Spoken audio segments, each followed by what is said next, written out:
If unsure on how to do something, you can refer to policies or procedures, and which allow us to follow best practice. Part B is to find the term NATA, which is the National Association of Testing Authorities. This entity provides assessment, accreditation and training throughout Australia and internationally, and assures technical competence. They're a body of people that attend laboratories regularly, sometimes without notice, and they can turn up and they can go through the laboratory and check absolutely everything from request forms to tubes to testing to staff competencies.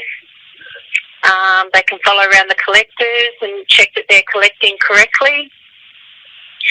And if they find issues with any company, they can actually close, depending on what the level of mishaps are, they can be closed down on the spot. So it's really important that you do follow best practice at all times. The following statement requires a true or false response. A breach of confidentiality is punishable by law, and I think that you're all aware that that is a true response. Briefly describe how we maintain patient confidentiality when processing samples. We like to ensure that our workstations are secure. We file paperwork accordingly, and only give information to a third party if in the best interest of the patient. So it's a matter where we don't, when we are dealing with patient details, we don't go down to the laboratory and discuss those details with a third party if they aren't involved in that patient's care.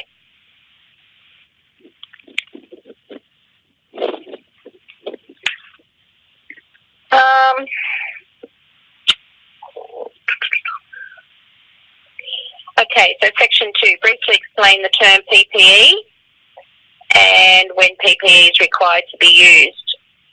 I'm sure you're all aware that PPE is personal protective equipment, and it is used at all times when handling biohazard substances. Part B, histology samples are normally received in jars containing formalin. How would you process these specimens? Okay, so when I talk about processing a specimen, it's not the testing part of it. It is actually the processing part of it in the SRA department, which is your specimen reception area.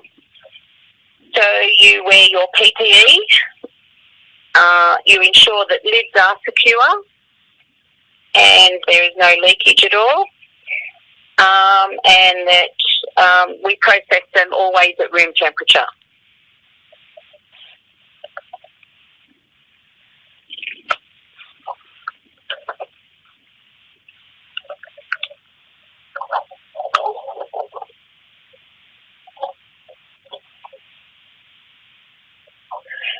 You may be required to make up a 24-hour timed urine bag for catecholamine. What additive is required to be added to the bag before collection, and what information would you give to the patient? Okay, so what I'd like you to do is go on to your test guide, and you can look that up. So all you've got to do is type in catecholamine, go to urine, and it will say, and the 24-hour urine is always, they'll give you an option possibly of a timed or a random. We're talking about a 24-hour timed here, so you'd go to timed, and you would look at the processing requirements, and within that, it will tell you what additive has to be added, and that's for stability. Section 3. Could we just review section 2B again for Nevi? What do I teach?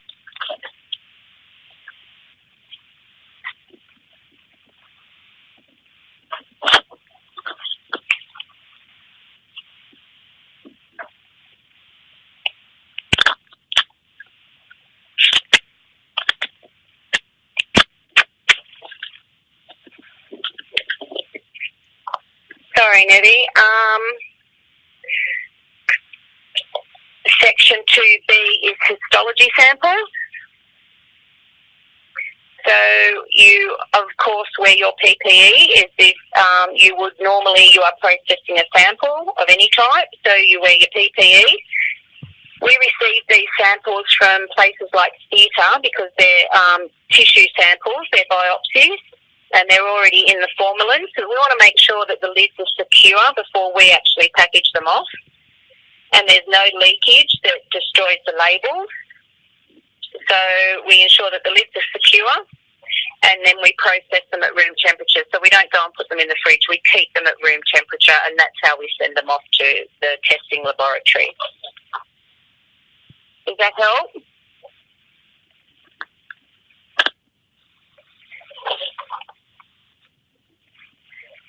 Okay, so back to section 3. Rejection of samples. List 3 reasons why you would reject the sample. Incorrect sample type for that particular test. Sample mislabeled, so you might have, Joe Smith on the request form, and you might have Jim Smith written on the actual tube.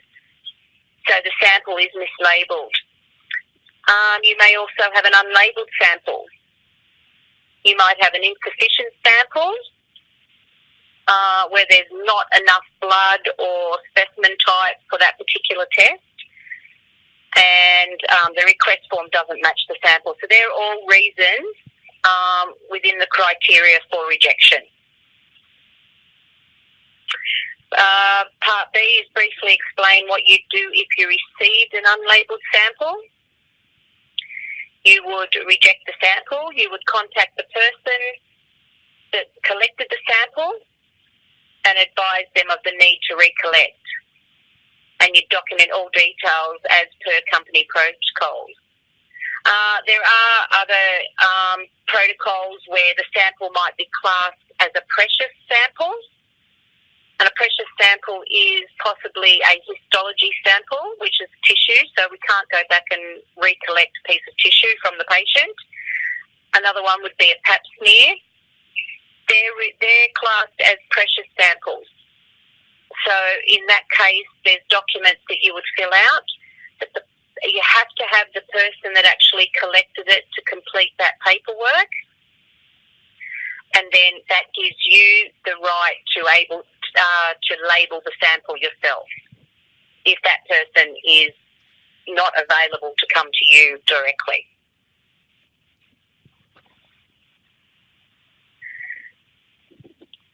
Part C is you receive a sample that is unlabeled. Provide the information below. Give an example of a sample you may receive that is unlabeled.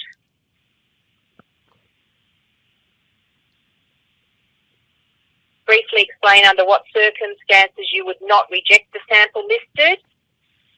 Why would you not reject the sample? And what process would you take with this sample? So I've just spoken about that. Section 4 is when you receive a specimen, what is the first step in processing? And that is checking that the paperwork is correct and the samples are labelled correctly. Part B, different tests require different processing. There's 4 different processing requirements, and they give an example of each. So you can go to your test guide, and what I'd like to see is that you actually, say we choose a full blood count. That testing requirement is whole blood. So it's the EDTA plasma tube, and it's whole blood. That's what I'd like. That's what I want to see. So choose 4 different tests and 4 different processing types. So you would have a room temp sample, a frozen sample, a centrifuge sample, and a whole blood sample, and give the actual test that you're referring to. When you centrifuge a sample, what do you obtain from the blood? So depending on the tube and the additive, we're going to receive back serum or plasma after we've centrifuged it. briefly explain the term aliquoting. Is where we centrifuge the sample and then we aliquot off the serum or the plasma into a secondary tube with the pipette. And we do that because of either the serum or the plasma being the required fluid for the test, or we may need to aliquot off some to freeze to send off for a particular test. Okay, section 5 is medical terminology. UTI is urinary tract infection. CX is cervix. CA is carcinoma. Septic is poison infection. Vasco is blood vessel, and pre-op is preoperative. Name a device that spins blood and other samples at high revolution per minute. Not sure if you're aware that that's centrifuge. There's 3 examples of plasma tubes, and again you can go to the test site to find that information. And just remember that we want plasma. Briefly define the following terminology in the table below. So your BGL is your blood glucose. Liver function test, urea electrolytes and creatinine, cholesterol, troponin, lithium, thyroid function test, and we have the calcium, magnesium, phosphate. And the one thing that those all have in common is that they're tested in biochemistry. And those things also find on your test guide. Within your test guide, it will tell you in that site, actually go through each little link on each test. It will show you, it's quite interesting, and it'll show you all the different areas that those different tests are processed in, whether it's chemistry, hematology, immunology, virology, all those sorts of things. Any questions at all?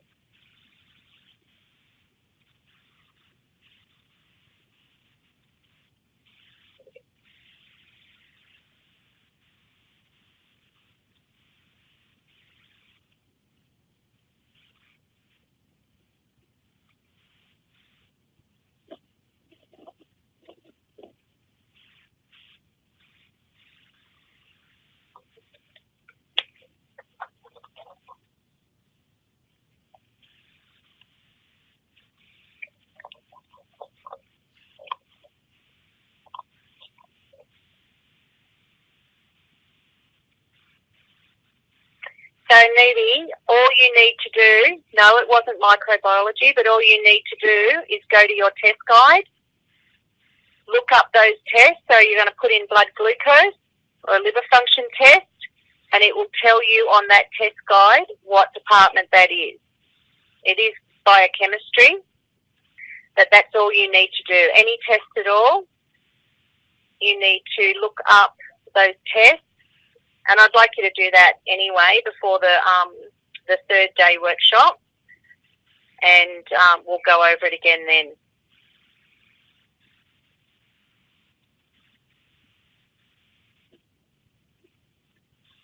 And that's what I'd like you really to do is really have a look at that test guide before coming into work placement as well, because that will really give you a heads up once you come in.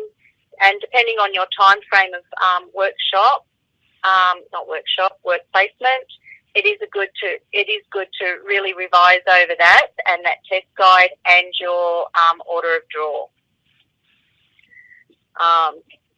because you will be expected to know that in work placement.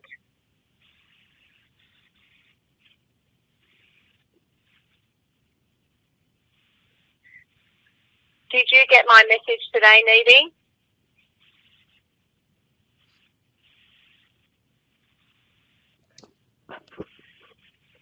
It was sent to your phone.